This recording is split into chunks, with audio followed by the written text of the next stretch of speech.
Well, right now, self-funded retirees, especially those with large self-managed superannuation funds, are trying to digest the implication of Labor's proposed tax on unrealised capital gains. But there's another whack coming. From July 1, many self-funded retirees will pay much more for aged care. It's suggested that half of all aged care residents will pay between $20,000 and $50,000 a year more, depending on their accommodation.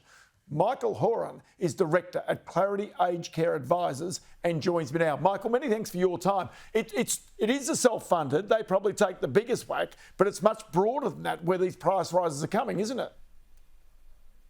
Yeah, it is, Ross. Thanks for having me. It's predominantly self-funded retirees that will be paying more for their care, but even part pensioners and some full pensioners will be paying more under the new July 1 system.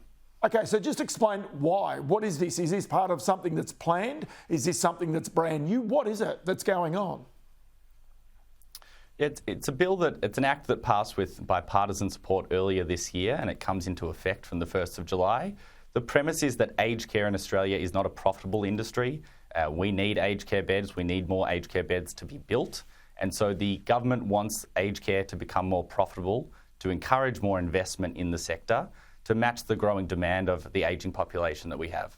Well, okay, how many aged care beds do we have now and how many will we need in the future? We've got about 200,000 beds across the country at the moment, and then in the next 25 years, around 2050, that's going to have to grow to about 800,000. So aged care facilities are not very profitable. About 50% of them are run at a loss. So they need to become profitable to incentivise more beds and more facilities to be built. So in other words, unless there is, again, enough revenue coming through the door from those aged care beds, which largely coming from the self-employed or indeed, rather the self-funded retirees or indeed coming from the government, then there is no incentive for providers to go and build those beds that are going to be required for ageing Australians. Yeah, that's correct. And it's important to note that the government is still funding anywhere from 70 up to even 100% of an aged care bed. Self-funded retirees are asking to chip in more. Those that can afford it are being asked to pay more.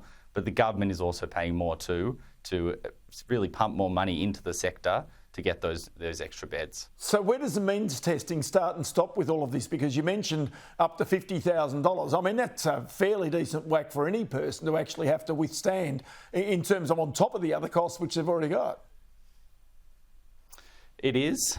Means testing is one of the components, and it's one of the major components that's changing. The current lifetime cap on the means tested fee is $82,000 or just above that, and that's increasing to about $130,000. So roughly a $50,000 increase. It's spread over a number of years, but the system is designed in a way so that everyone can afford a bed in aged care, and it's essentially asking those who can afford it to pay more, and those that can't afford it, the government's chipping in a bit more there. Something that might be a bit controversial here is the so-called refundable accommodation deposits, the RADs. Now, in the past, you would pay 100%, and if there was a change of circumstances, there's obviously a deposit comes back. But now the aged care facility can keep a part of that RAD, that deposit, on an ongoing basis.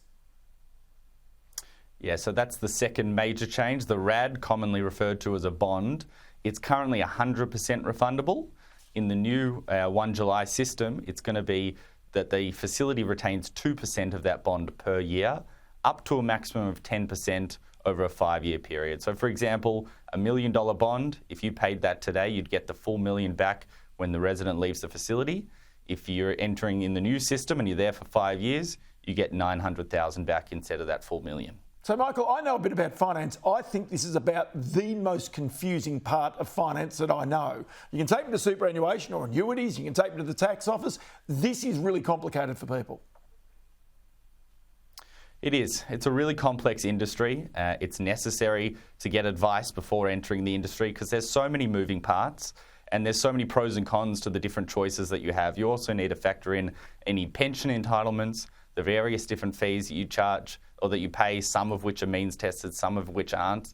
Whether you sell the home, which can have unintended consequences as well. Sometimes kids want to be generous and donate or loan part of the bond to their parents as well, and that can have unintended consequences. So there's a variety of different choices, and with each of those choices and options that you have, there's different implications of that. So it's necessary to get advice before moving into aged care and making a major decision like that. There is no doubt about that. Michael Horin, thank you for the explanation today. It made a bit of sense, I've got to say, in something that is very, very complicated.